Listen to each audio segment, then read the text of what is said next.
Sudha Murthy ji. Sir, I stand here today. Please, My colleagues. media, please. Sir, today I stand here. Sudha Murthy ji, you please address. Please. No, pause.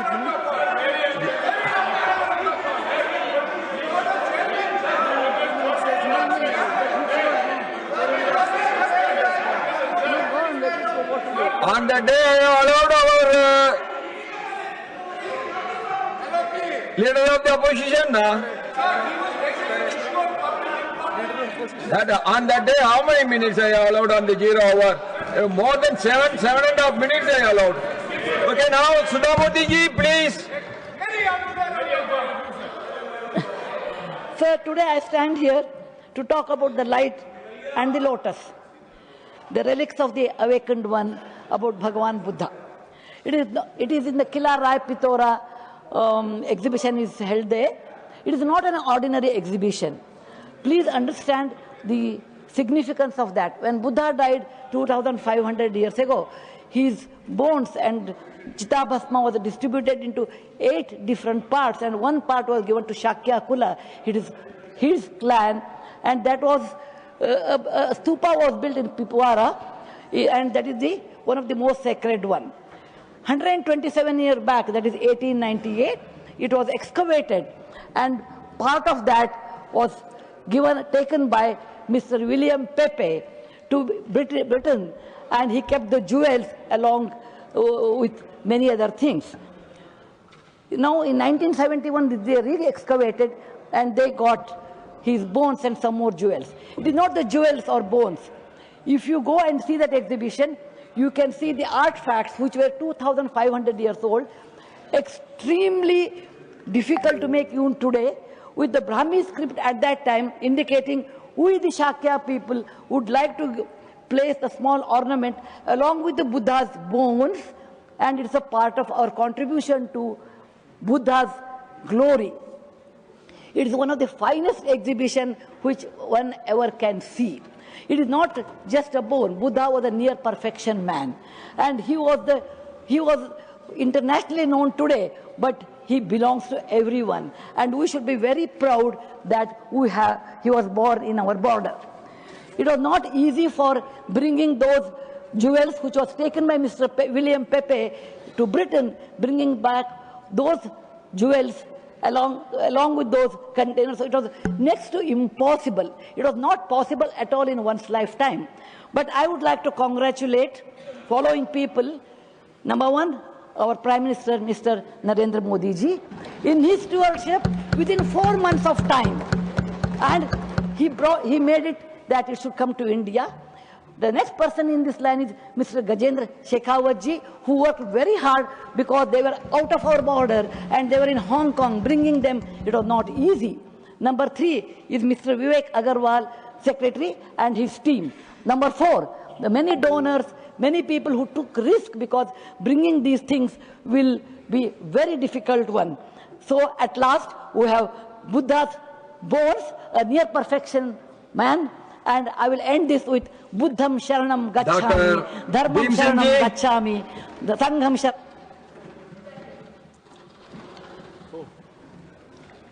माननीय सभापति महोदय, इस शून्यकाल सूचना के माध्यम से मैं सदन और सरकार का ध्यान सदियों से समाज की सेवा में लगे और आज भी सकल समाज के लिए अत्यंत उपयोगी नाई जाति की ओर, बार्बर कास्ट की ओर ध्यान आकृष्ट करना चाहता हूं। यद्यपि बदलते परिवेश में इस जाति के लोग अन्य पेशों में भी गए हैं, तथापि इस जाति के अधिकतर लोग खासकर ग्रामीण इलाकों में आज भी अपनी परंपरागत पेशा में ही संलग्न हैं। इनकी परंपरागत पेशा को अब केश कला और इन्हें केश कलाकार कहा भी जाने लगा है। स्पष्ट है कि केश कलाकार अपनी कला तथा सेवा के माध्यम से मानव समाज को स्वच्छ, सुंदर और सभ्य रूप प्रदान करते हैं। ऐसी महान सेवा से जुड़ा यह समुदाय आज भी बड़े पैमाने पर असंगठित क्षेत्र में कार्यरत है और कौशल उन्नयन, सामाजिक सुरक्षा, आधुनिक उपकरण, सस्ता ऋण तथा बाजार से जुड़ाव जैसी मूलभूत सुविधाओं से वंचित है। इस ओर जल्द से जल्द ध्यान देने की आवश्यकता है ताकि इनका सामाजिक तथा आर्थिक सशक्तिकरण हो सके और ऐसा हम इनके लिए समर्पित यानी डेडिकेटेड बोर्ड, निगम या आयोग जैसे सांविधिक निकाय का गठन करके कर सकते हैं। यह उल्लेखनीय है कि हरियाणा और राजस्थान जैसे राज्यों में केश कला बोर्ड, केश कलाकार कल्याण बोर्ड अथवा समकक्ष व्यवस्थाएं पहले से कार्यरत हैं, जिनके माध्यम से प्रशिक्षण, स्वरोजगार सहायता और सामाजिक सुरक्षा में सकारात्मक परिणाम सामने आए हैं। इन सकल अनुभवों से यह स्पष्ट होता है कि संस्थागत ढांचा मिलने पर यह समुदाय तेजी से आत्मनिर्भर बन सकता है। विदित हो कि झारखंड राज्य में भी ऐसी व्यवस्था की गई थी, परंतु कतिपय कारणों से यह अब बंद हो गई है। माननीय प्रधानमंत्री श्री नरेंद्र मोदी जी के नेतृत्व में सबका साथ, सबका विकास, सबका विश्वास और सबका प्रयास की भावना के अनुरूप यदि केंद्र स्तर पर एक राष्ट्रीय केश कला बोर्ड का गठन किया जाए तो देश भर में एक समान नीति, मानकीकृत कौशल प्रशिक्षण, राष्ट्रीय प्रमाणन, ई कॉमर्स एवं सरकारी खरीद से जुड़ाव तथा बीमा, पेंशन जैसी सामाजिक सुरक्षा योजनाओं का लाभ सुनिश्चित किया जा सकेगा। अतः मैं सरकार से मांग करता हूं कि पूरे देश के केश कला कर्मियों के लिए राष्ट्रीय केश कला बोर्ड का गठन किया जाए, ताकि यह पारंपरिक सेवा समुदाय सम्मानजनक आजीविका के साथ राष्ट्र निर्माण में और सशक्त भूमिका निभा सके। वंदे मातरम। श्रीमती सीमा द्विवेदी जी। आदरणीय सभापति महोदय, मैं आपके माध्यम से उत्तर प्रदेश के जनपद जौनपुर की तहसील मछली शहर स्थित ग्राम सभा जमुनीपुर सिमरी की एक महत्वपूर्ण समस्या की ओर सरकार का ध्यान आकृष्ट करना चाहती हूं।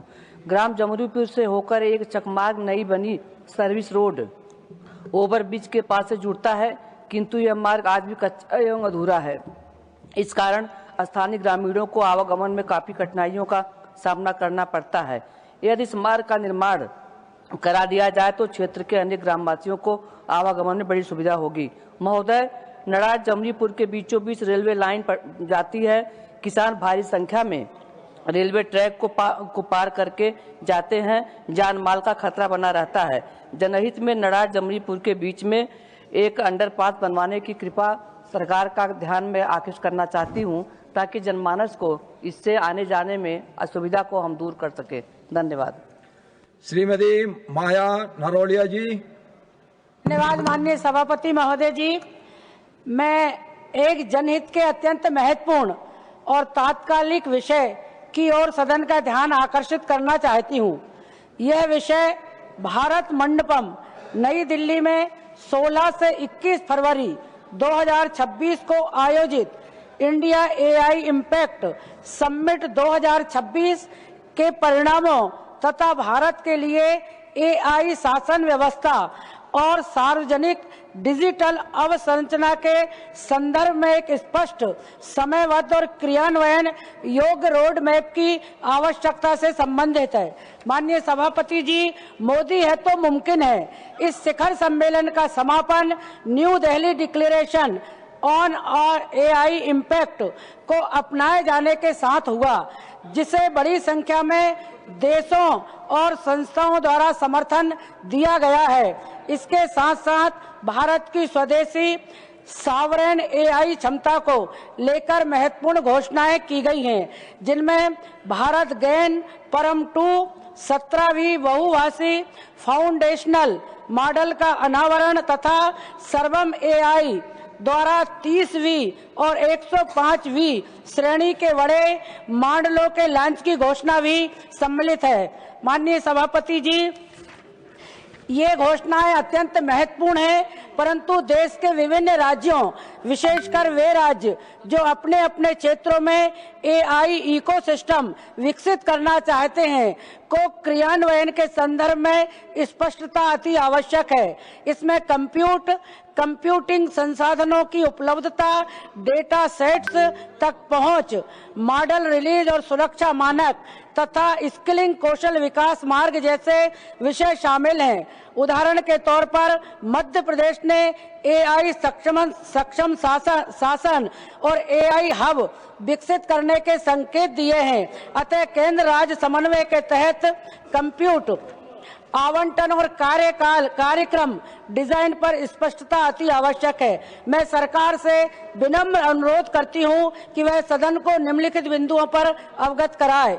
न्यू दिल्ली डिक्लेरेशन से निकलने वाले प्रमुख कार्य बिंदु तथा भारत के लिए राष्ट्रीय एआई शासन ढांचे की समय सीमा, डेटा संप्रभुता, गोपनीयता, ऑडिटेबिलिटी तथा मॉडल सुरक्षा परीक्षण के लिए प्रस्तावित प्रोटोकॉल मानक, इंडिया एआई मिशन के अंतर्गत कंप्यूट आवंटन के मानदंड तथा राज्यवार पहुंच उपलब्धता की व्यवस्था तथा राज्य स्तरीय एआई स्किलिंग इकोसिस्टम हेतु समयबद्ध कार्य योजना, जिसमें विश्वविद्यालयों, MSMES। श्रीमान Digvijay Singh ji. Thank you, Your Chairman, sir. With your kind permission, I am going to take more than 3 minutes, sir. I rise to draw the attention of this august House to an important and emerging issue that has significant implications for India's strategic autonomy, data privacy and technological sovereignty.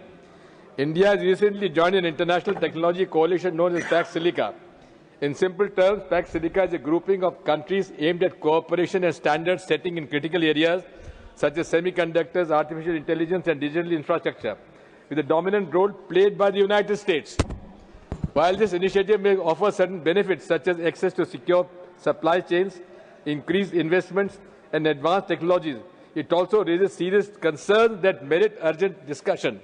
The foremost concern relates to data privacy and sovereignty. If India is required to align with shared standards and systems under this coalition, there is a possibility that Indian data may be processed or governed through foreign platforms or frameworks. This raises critical questions about the effectiveness and the enforceability of the India's Digital Personal Data Protection Act 2023. Sir, would the private data of each Indian citizen be protected under DP Act? We want to know from the government. 2023. Secondly, there are apprehensions that India's long-term policy autonomy in such areas as AI development, semiconductor strategy and digital infrastructure may be constrained by external standards and oversight. This could potentially dilute our long-standing principle of strategic autonomy and impact the government's stated India First approach. Sir, in view of these concerns, I urge the government to clarify: 1. The terms and conditions of India's participation in Pax Silica. 2. The safeguards in place to ensure protection and sovereignty of Indian citizens' data. Number 3. Whether this arrangement affects India's independent policy making in critical technology sectors. Sir, this is not merely a technological matter, but one that concerns national security, economic sovereignty, and the rights of our citizens. The government must place all relevant facts before the House with full transparency. Sir, Rahul Gandhi ji, I will take a little more, sir. Please. Thank you, sir. Rahul Gandhi ji has rightly compared the value of data, a backbone of 21st century AI era, to crude oil. By signing Pax Silica unconditionally, is it a step towards digital colonialism? Sir, this is something which concerns every citizen of this country, and also his privacy.